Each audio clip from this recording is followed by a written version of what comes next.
我们高估俄罗斯太久了。2026年，俄罗斯原本号称1小时22分速通乌克兰的战争，已经魔幻地达到了第5个年头。这也是一个绝佳的时间点，让我们停下来，好好盘一盘这场战争的现状。对于乌克兰来说，这依然是一场关乎国运、生死攸关的血战，付出了巨大的代价抵御俄军的入侵。但火力军要说的，在这场战争中遭遇史诗级战略失败的不是乌克兰，而是俄罗斯。这场战争暴露了俄军的真实战力，也透支了俄罗斯未来10年的国运。那么，在乌俄战争之外，我们为什么会高估俄罗斯？俄军真实的战力跟美军到底差了几个时代？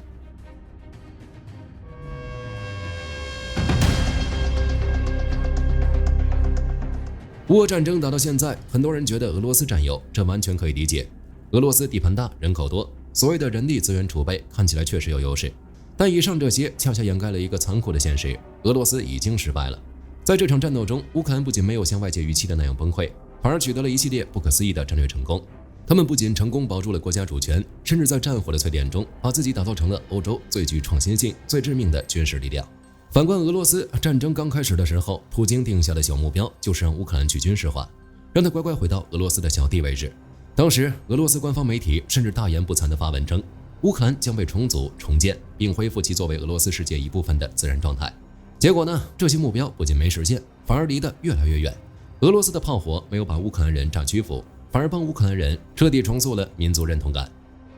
最初的剧本演砸了，普京只能强行挽尊，开始修改目标。到了2022年下半年，莫斯科把目标缩水到了乌东4州。为了给这种抢地盘的行为找个冠冕堂皇的理由，俄罗斯又把历史搬了出来，说这都是为了保护当地说俄语的人，然后发起了不计代价的攻势，人海冲锋。目标已经缩水成了这样，俄军攻势依然是一场灾难，是一场俄罗斯至今都没看清的持续性灾难。火力军不是随便说的，俄罗斯现在的士兵阵亡和伤亡人数估计已经超过了美国在整个二战中的伤亡总和，每个月都有数以万计的伤亡在累积。即使如此，俄军推进的速度比一战的索姆河战役还要慢。俄罗斯的经济现在正以前所未有的速度滑向停滞的深渊，利率和食品价格正在疯狂飙升。说白了，普京是用俄罗斯未来的国运换取现在表面上那所谓胜利。从地缘政治的角度来看，这场战争，俄罗斯非但没有打出地区霸主的威风，反而向全世界暴露了自己外强中干的底子。莫斯科在高加索、欧洲、中东的影响力已经全面崩盘。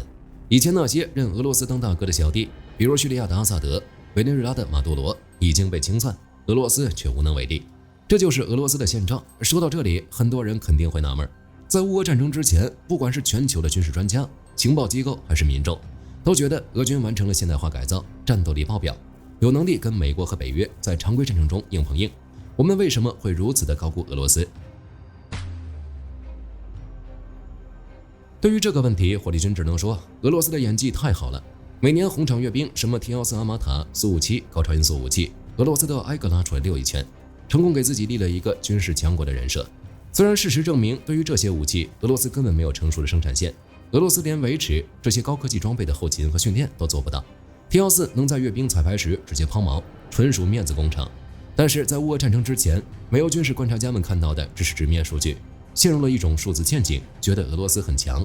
这也不能怪这些军事观察家，俄罗斯内部也是如此。在普京的垂直权力体系里，忠诚永远大于能力，报喜得赏，报忧被拉去西伯利亚种土豆。所以俄罗斯国防部和情报局天天给普京编故事。FSB 第5局的人为了迎合老大，甚至编造出乌克兰内部全是亲俄分子，俄军一到神是互江的幻觉。这种从下到上的信息茧房，直接导致了2022年俄军战略大翻车。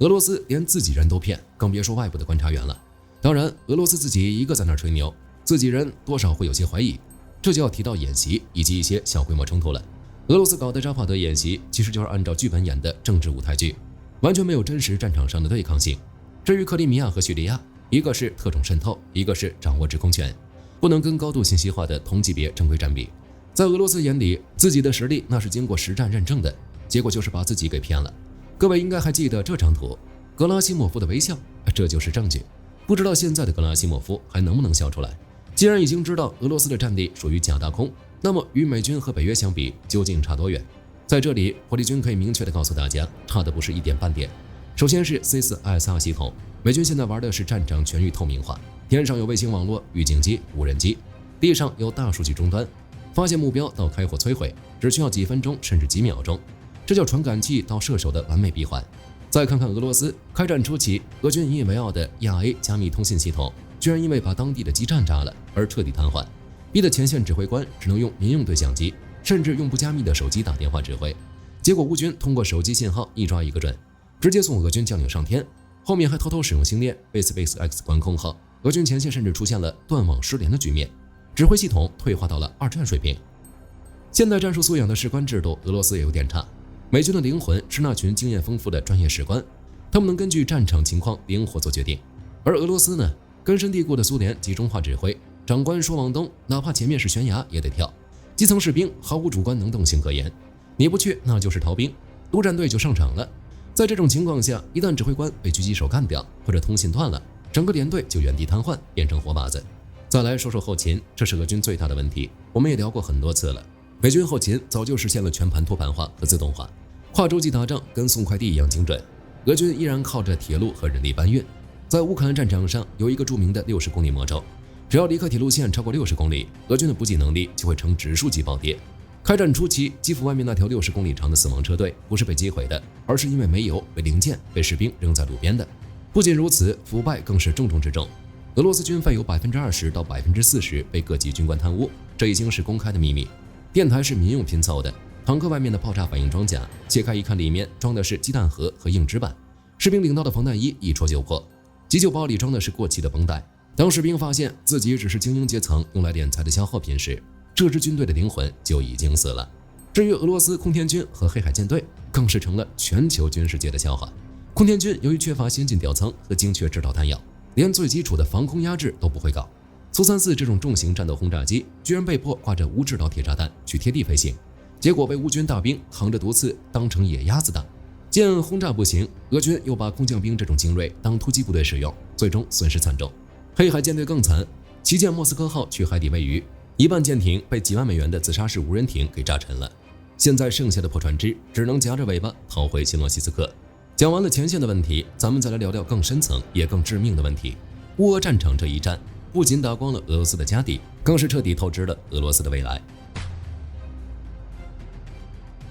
当然，可能会有人觉得俄罗斯还能打，甚至拿数据反驳火力军。俄罗斯2024年 GDP 还增长了4.1%，各位，这就叫虚假繁荣。经济学家管这叫军事凯恩斯主义。打个比方，政府印钞票，高薪雇人造了一辆坦克，这辆坦克算进了 GDP 里，然后坦克开到乌克兰前线，第二天就被一架 FPV 无人机炸成了废铁。GDP 确实涨了，但国家财富却凭空蒸发，这根本无法转化为社会的生产力。现在俄罗斯的财政预算、国防支出直接暴涨了17个百分点，占了总预算的近40%，几乎回到了苏联巅峰时期的畸形状态。为了造大炮，政府只能疯狂削减民生，养老金被砍，福利缩水，医疗和教育经费被挪用。同时，俄罗斯正在经历苏联解体以来最恐怖的用工荒，前线伤亡超过120万人，全都是正值壮年的男劳力。开战后还有近100万的 IT 专家、工程师和金融精英连夜提桶跑路。为了维持兵工厂运转，国防企业只能开出双倍工资，去民营企业强行招人，这导致俄罗斯的民用工业全面停摆。俄罗斯央行硬着头皮把利率拉到了21%的天价，老百姓的生活成本也是直线飙升。官方说通胀率只有9.5%，但你去菜市场看看，鸡蛋、蔬菜等生活必需品的价格早就涨了20%以上。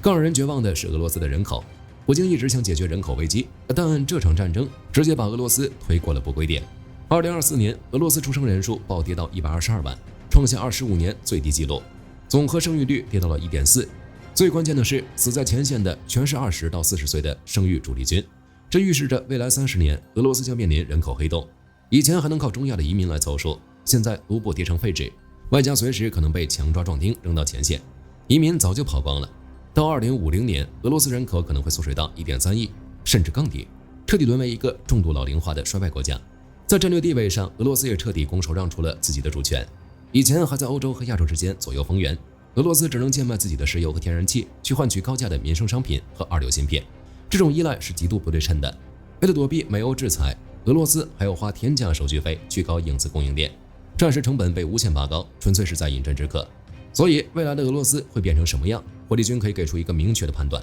俄罗斯正在经历一场漫长的去现代化和制度性退化，军队再也打不起高科技的机动战，只能退化成依靠人海战术、老旧火炮、简易无人机死磕的落后武装。就算明天停战，想要恢复到2022年的水平，也至少需要15到20年的天文投资。为了维持这种僵局，普京政权只能把国家变成一个永久战争的陷阱，用外部的冲突来掩盖国内问题。总而言之，乌俄战争戳破了俄罗斯军力天下第2的牛皮，更宣告了一个时代的终结。他用现实告诉全世界，靠着核武器吃老本，靠卖资源度日，靠历史吹牛，根本不算一个大国。这场战争打到最后，普京也许能占住几片满目疮痍的领土，但在精神、经济和未来的战略层面上，俄罗斯早就已经输得连底裤都不剩了。本期视频到这儿就结束了，各位觉得俄罗斯的未来会是什么？欢迎在评论区留言，大家一起讨论。我是火力军，下期见。好的，各位观众朋友们，我们频道一直在聊真实的军事资讯和武器装备，后台也经常有朋友问，有没有值得推荐的入门级模型？今天就和大家分享一款近期接触到的产品。首先，它的外形还原度做得相当不错，比例准确，武器上的一些关键细节和标识也都有体现，材质也说得过去，拿在手上有不错的分量感。其次，它具备一定的可动性，对于理解基础操作原理有一定帮助，让它不仅是个静态摆件。综合它的做工和可玩性来看，价格确实比较亲民。